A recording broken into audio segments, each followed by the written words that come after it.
సమస్తము మన యేసయ్యకు సాధ్యం. నమ్మిన ఎడల దేవుని మహిమను మీ జీవితాల్లో చూస్తారు. యేసయ్య గల్లియ ప్రాంతంలోకి అడుగు పెట్టారంట. ఆ ప్రాంతంలోనికి వెళ్ళినప్పుడు చీకట్లో ఉన్న వారికి వెలుగు ప్రకాశించింది. దేవునికి మహిమ కలుగును గాక.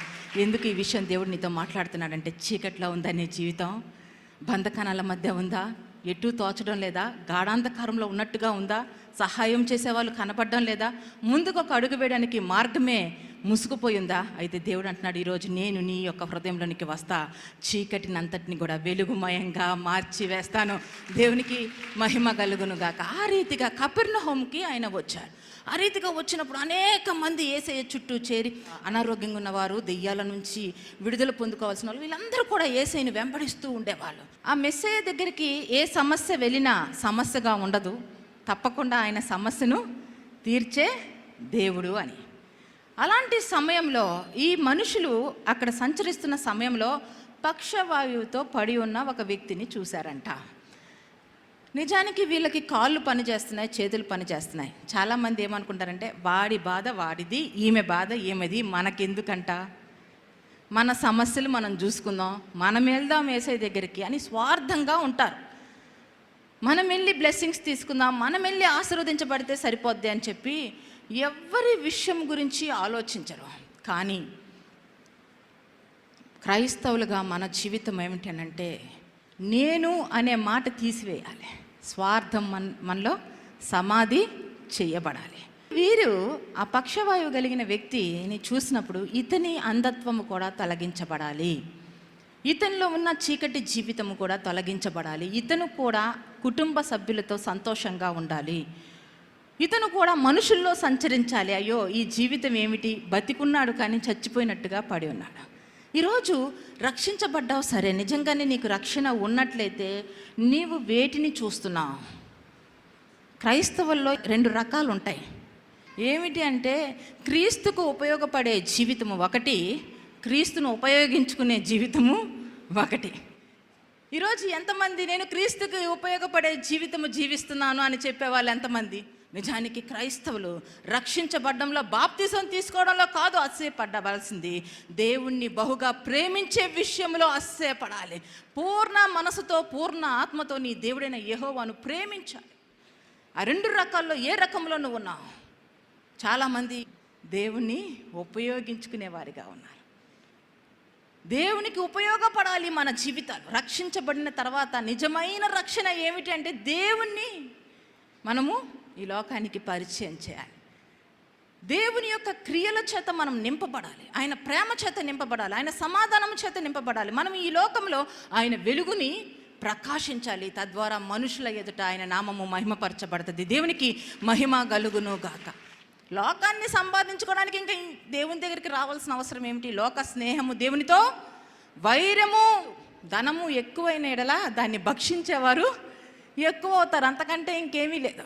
ఎంతమంది ఈరోజు ధనమును సంపాదించిన తర్వాత ఎంత కుయుతులతో వారి జీవితాలను కూడా సమాధి చేయడం లేదు. డబ్బు ఉంటే వారి ఆస్తుల కోసం కొట్లాట్లు, ఆస్తుల కోసం కోర్టు కేసులు, చనిపోవడం, ఒకరినొకరు పొడుచుకోవడం. ఎందుకు? ఈ లోకాన్ని ప్రేమించేవారు దేవునితో వైరాన్ని పెట్టుకుంటున్నారు. ఈ లోకంలో ఉన్నదంతయు శరీరాశ, నేత్రాశ, జీవపు డంబము. ఈరోజు క్రీస్తు దగ్గరికి ఎందుకు వస్తున్నారంటే, ప్రభువా నాకు రక్షణ ఇచ్చావయ్యా, నా కొరకు రక్తము కార్చి ప్రాణము కంటే ఎక్కువగా నన్ను ప్రేమించిన దేవుడవయ్యా, నేను ఏ పార్టీ దాన్ని, నా చుట్టూ ఉన్నవారు కూడా నన్ను ప్రేమించరే, నన్ను ఇష్టపడరే, కానీ నా కొరకు నీవు రక్తము కార్చి రక్తధారలతో నన్ను కొని ఉన్నావు ప్రభువా, నీ ప్రేమకు కృతజ్ఞతాస్తుతులు, నన్నేం చేయమంటావో చెప్పు, నీ కోసం ఈ లోకంలో జీవిస్తా, నీ ఇష్ట ప్రకారం నేను జీవిస్తా, నీ పనికొచ్చే పాత్రగా చేయి ప్రభువా అని చెప్పి ప్రభువుకి పనికి రావాలా. నువ్వు ప్రభు పేరట నిలబడాలి, నీ బిడ్డలను ప్రభు కోసం సంపాదించాలి. నువ్వు ప్రభు పేరట నిలబడాలి, నీ కుటుంబంలో ఉన్న వారికి రక్షణ సువార్తను నువ్వు ప్రకటించాలి, తెలియచేయాలి. నీ చుట్టూ ఉన్న వారికి నువ్వు ఆశీర్వాదకరంగా, దీవెనకరంగా మారాలి. సమరయ్య స్త్రీ వ్యర్థురాలో, ఎందుకు పనికిరాని స్త్రీ, పాపపు ఈచ్ఛల చేత బంధకణాల్లో బంధించబడిన స్త్రీయే. కానీ ప్రభువుకి దగ్గరికి వచ్చినప్పుడు, ప్రభు మాట వినినప్పుడు పనికొచ్చే పాత్రగా నిలబడింది. దేవునికి మహిమ కలుగును గాక. పాపపు స్థితి అంతటిని తెలియచేసిన దేవుడవు, మెస్సేయుని నేను కలిశానని పోయి ఆ ప్రాంతంలో ప్రకటించినప్పుడు ఆమె స్థితి గతి ఏమీ మారకపోయినా ఆమె దేవుణ్ణి తన హృదయంలో దాచుకున్నప్పుడు ఆ ప్రాంతం అంతటికి పనికొచ్చిందా లేదా?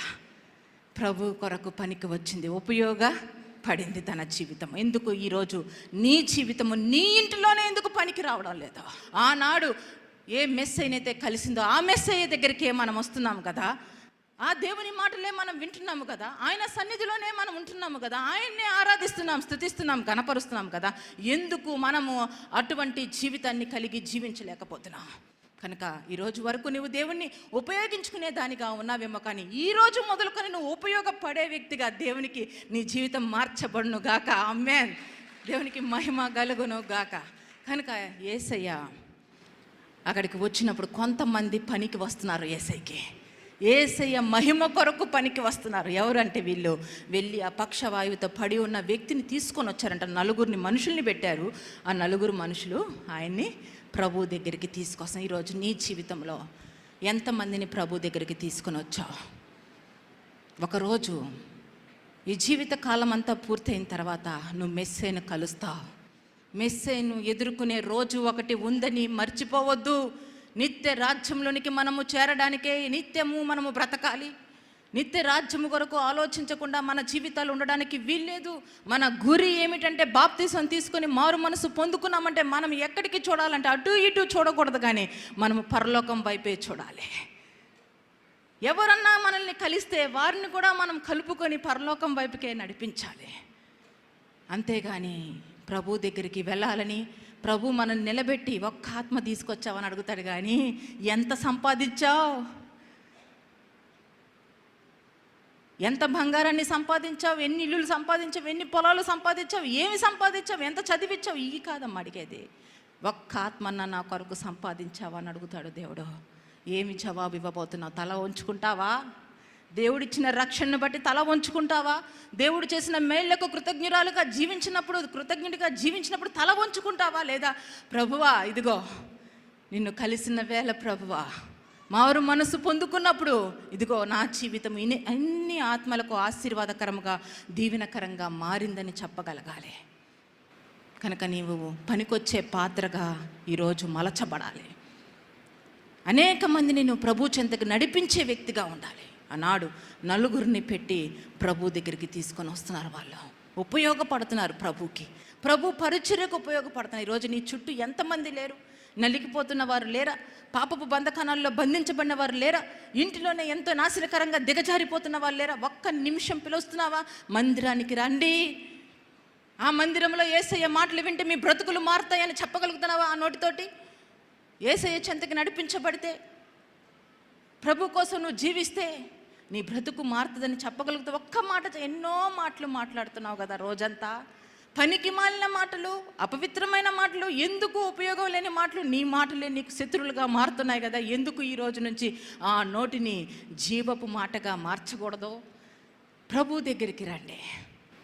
చూడండి, వాళ్ళకి ఒకటే ఆలోచన, మెస్సయ్య దగ్గరికి వస్తే సమస్యగా ఉండదు, చీకటిగా ఉండదు. ఆ వ్యక్తిని తీసుకొస్తున్నారు, పక్షవాయువు కలిగిన వ్యక్తిని. అక్కడ దాకా తీసుకొచ్చిన తర్వాత ఆ గదిలోనికి పోకుండా అనేక మంది మనుషులు ఆ గది నిండా నిండుకున్నారంట. వారు ఏం చేశారంటే పైకప్పు తొలగించి ఆ 4 మనుషులు యేసయ్య ఎక్కడుంటే అక్కడికి ఆ మనిషిని దించారు. ఎంత విశ్వాసం అండి! నిజంగా విశ్వాసం నీలో ఉంటే నీవు ప్రభు చెంతకి అనేక మందిని తీసుకొని వస్తావు. పడి ఉన్న వారిని చూసినట్టుగా నడుచుకుంటారా? ప్రభు పాదాల చెంతకి రావడానికి, ప్రభు సన్నిధికి రావడానికి ఎందుకు నువ్వు ప్రేరేపించలేకపోతున్నావు? వీరు చూడండి, యేసయ్య దగ్గరికి ఈ వ్యక్తి చేరితే చాలు, అది విశ్వాసం. వెంటనే ఆ పరుపును దించారు. యేసయ్య ఎక్కడ కూర్చొని ఉన్నారో అక్కడికి ఆ యొక్క మనిషిని చేర్చారు. ఎప్పుడైతే ఆ మనిషిని వారు ప్రభు ముందుకి చేర్చారో యేసయ్య పైకి తల ఎత్తి చూసి మీ విశ్వాసం గొప్పదే, నా దగ్గర జవాబు దొరుకుతుంది అని చెప్పి నువ్వు ఇక్కడ ఈ వ్యక్తిని తీసుకొని వచ్చారు కదా, మీ విశ్వాసము గొప్పది. ఈరోజు నీవు కూడా ప్రభు దగ్గరికి వచ్చావు. ఎటువంటి విధంగా వచ్చావు? విశ్వాసంతోనే వచ్చావా?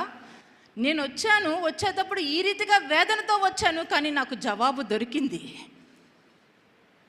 ఖచ్చితంగా నాకు జవాబు దొరుకుతుంది. నేను ఈ వ్యక్తి గురించి ఎంతగానో వేదన పడుతూ ఉన్నాను, నేను ప్రార్థన చేస్తాను, తప్పక నా యేసయ్య సహాయము చేస్తాడు. ఈరోజు చాలామందికి ఉన్నటువంటి బలహీనత ఏమిటో తెలుసా? వారు ప్రార్థన చేస్తారు కానీ నమ్మరు, ప్రార్థన చేయించుకుంటారు కానీ వారి హృదయంలో విశ్వాసము ఉండదు. అందుకే దేవుడు అంటున్నాడు, అసలు నమ్ముచున్నావా? నేను విడుదల చేస్తానని నమ్ముతున్నావా? విమోచిస్తానని నమ్ముతున్నావా? చాలామంది ప్రభు దగ్గరికి వచ్చినప్పుడు నమ్మకమే ఉండదు. నిజంగా నువ్వు ఎటువంటి ప్రార్థన చేయాలి అని అంటే, ప్రభువా నీవు ఈ లోకంలో సంచరించినప్పుడు అనేక వ్యాధుల మీద నీకు అధికారం ఉంది, భయంకరమైన సాతాను శక్తుల మీద నీకు అధికారం ఉంది ప్రభువా. నాయనా, ఆ రోజు సజీవుడు అయిన దేవుడు, నిన్న నేడు నిరంతరము ఏకరీతిగా ఉన్న దేవుడు అయ్యా, ఈరోజు కూడా నా జీవితంలో నీవు గొప్ప కార్యములు చేస్తావని నమ్మాలి. దేవునికి మహిమ కలుగును గాక, దేవునికి మహిమ కలుగును గాక. కనుక ఈరోజు వరకు నీవు సమస్యగా చూసావేమో, కానీ ఆ సమస్యను తీర్చే ప్రభు దగ్గరికి తీసుకొనిరా, నమ్మకముతో తీసుకొనిరా, విశ్వాసముతో తీసుకొని వచ్చి ప్రభు పాదాల దగ్గర సమర్పించు. వారు ఆ యొక్క పక్షవాయుతో ఉన్న వ్యక్తిని తీసుకొని వచ్చి ప్రభు ముందు పెట్టారు. ఈరోజు నీ జీవితంలో బలహీనుడిగా ఉన్న నీ కుమారుణ్ణి ఎందుకు ప్రభు చెంత పెట్టలేకపోతున్నావు? నీ కుటుంబంలో ఉన్న సమస్యల విషయంలో ప్రభు దగ్గరికి ఎందుకు పెట్టలేకపోతున్నావు? ప్రభు దగ్గరికి తీసుకొని రా. కన్నీరేదో ప్రభు దగ్గర కార్చు, ప్రభుతో సమస్త విషయాలు చెప్పు, మోకరించి ప్రభువా నా సమస్య ఇలా ఉంది ప్రభువా, నా ఇంటిలో ఈ విధంగా నేను బాధలు పడుతున్నాను, నేను ఆర్థిక ఇబ్బందులతో ఉన్నాను ప్రభువా, గర్భఫలము లేని స్థితిలో ఉన్నాను ప్రభువా, నువ్వు సమస్తము చేయగల శక్తిమంతుడని నమ్ముచున్నాను. ఒకరోజు జరగదేమో, ఒక వారంలో జరగదేమో, మన దేవుడు ఆలస్యము చేస్తాడేమో, కానీ అలక్ష్యం మాత్రం చేసే దేవుడు కానే కాదు. దేవునికి మహిమ కలుగును గాక. మా జీవితాల్లో కూడా అనేకమైనటువంటి పరిస్థితుల్లో ఎవ్వరు కూడా మాకు సహాయము చేసిన వారు కాదు. దేవుడు దేవదూతల సహాయమే కల్వరి టెంపుల్లో ఉంది. దేవునికి మహిమ కలుగును గాక. కనుక మీ జీవితాల్లో కూడా ప్రభు పాదాల దగ్గరికి రండి. ఎవరికి చెప్పుకోనక్కర్లా మన బాధలు, ఎవరికి కనబడవలసిన అవసరము కూడా లేదు. మన మహోన్నతిని పాదాల చెంత మనం మోకరించినట్లయితే, ప్రతి సమస్యను బట్టి నువ్వు దేవుని పాదాల దగ్గర మోకరిస్తే, నీ ఎదుట నీ సమస్యలు మోకరించవలసిందే. దేవునికి మహిమ కలుగును గాక.